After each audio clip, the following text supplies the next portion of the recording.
Okay, we continue with prostaglandins. We are currently studying drugs used in obstetrics. Okay, let's exclude this part. We have already covered it in the previous video.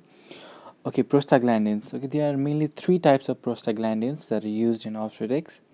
That are PGE1, that is Misoprostol, PGE2, that is Dinoprostone, and PGF2 alpha, that is Carboprost. Okay, remember that PGE1 meso M for M, that is it has mixed action. Okay, those mixed actions are cervical ripening and uterine contraction. Okay, M for meso, M for mixed action. Okay, Dinoprost, its action is uh, cervical ripening, and PGF2 alpha Carboprost, it is used in PPH because it has uh, tonic uterine contracting property. Okay, moving on to we'll discuss Misoprostol in a bit detail. Okay, Misoprostol, it is usually given transvaginally or orally. The available tablets are broken into many pieces, and or multiple tablets are used. Okay, and they are put into the posterior fornix. They are deposited into the posterior fornix. Okay, generally for multi-para we use 25 micrograms every 4 to 6 hours, and for primi we use 50 micrograms every 4 to 6 hours. Okay, the total doses used are 6 to 8 doses. Okay, why these are used? Okay, the obstetric uses are for cervical ripening and induction of labor. Okay, cervical ripening and induction of labor. Okay, that is uterine contraction, but you get the point, right? Okay, it is also used in treatment or prevention of PPH. Okay, let's also cover the gynecological uses of misoprostol. Okay, it is used in medical termination of pregnancy along with mifepristone. Okay, it is also used for cervical ripening before instrumentation, that is before hysterectomy, before any procedures regarding to the uterus. Okay, in which cervical ripening is needed. Okay, maybe for uterine curettage. Okay, uh, okay, I've written here clearly that these are used for cervical ripening and labor induction. Okay, when used at these doses, okay, there is minimum risk of uterine hyperstimulation, the fetal heart rate being irregular, and there being chance of meconium strain liquor. Okay, so what are the okay, once you give misoprostol, then observe for uterine contraction and also observe for the signs of allergic reactions. Okay, so what are the contraindications of misoprostol? Okay, you cannot give a drug if someone has had previous severe reaction to this drug. Okay, you cannot also give if the uterus is scarred, previously scarred. Okay, that previously scarred uterus, that is if the patient had a previous CS hysterotomy, then you cannot give. If the patient has active cardiac, pulmonary, renal or hepatic disease, then also we cannot use misoprostol. If the patient is hypotensive and if the patient has bronchial asthma, then we cannot give misoprostol. Okay, I think this is all about misoprostol. Next we'll discuss magnesium sulfate. Okay,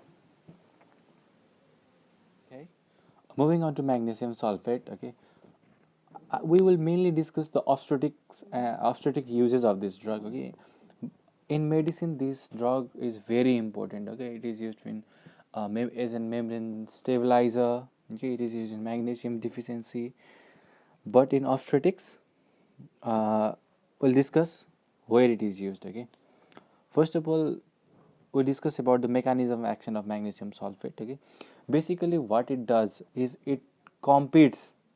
Okay, it causes competitive inhibition to calcium ion either at the motor end plate or at the surface of the cell membrane, thus decreasing calcium influx.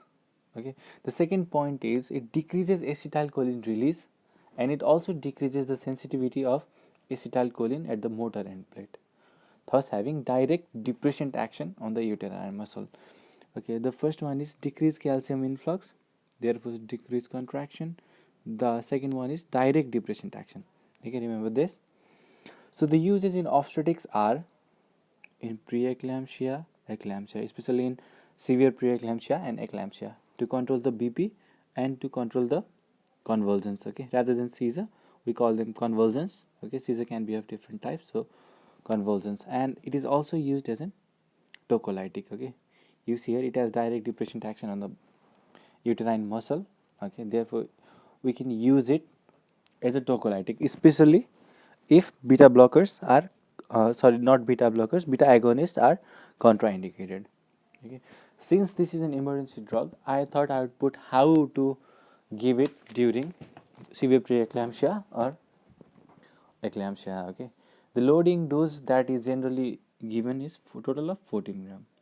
Out of this 14 gram, 4 gram is given IV and 10 gram is given IM. Okay, this 4 gram that we give IV, it is 20% solution, and that 10 gram that we give IM is 50% solution. Okay, this 10 gram is given 5 gram in each buttocks. Okay, so how do we make these preparations? Okay, generally where I'm doing my internship, it is available as the one ampoule contains 2 ml of drug, that is total of 1 gram 50%. It is available like this. Okay, so what we do is we take a 20 ml syringe, then we add 4 gram, that is 4 into 2 8 ml of the drug, and we add 12 ml of NS or distilled water to that. Okay, so the solution total becomes 20% and 20 ml.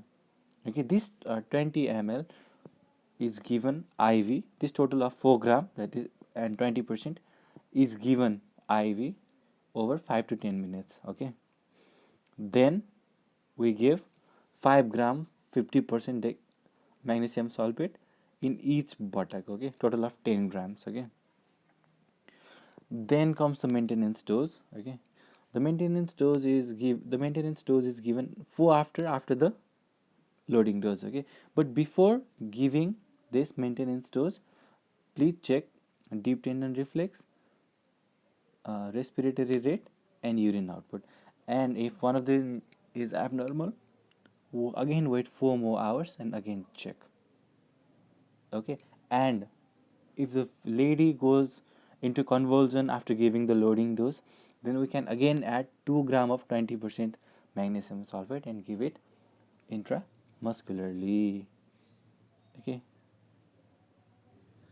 okay, forgive my bed sheet here. Okay, so what are the side effects of magnesium sulfate? Okay, it causes hypotension, it causes arrhythmia, it causes hypothermia, it has CNS and respiratory depressive action. It also causes headache, flushing, sweating action, and muscle weakness. Okay, and this is contraindicated in myasthenia gravis and if the renal function test is impaired. Okay, I think about magnesium sulfate this is all. Okay, just remember the obstetrics use are as an tocolytic agent and as an anticonvulsant and to decrease the BP in toxemia pregnancy, that is severe preeclampsia and eclampsia. Okay, okay, the neonatal side effects, they are the fetus may the baby may become lethargic, hypotonic, and may even go into respiratory depression after being born if the mother was given magnesium sulfate. I think this completes magnesium sulfate. Next time we'll discuss, I don't know what will we discuss. Maybe tocolytic agents. Okay, maybe tocolytic agents. Okay. Cheers.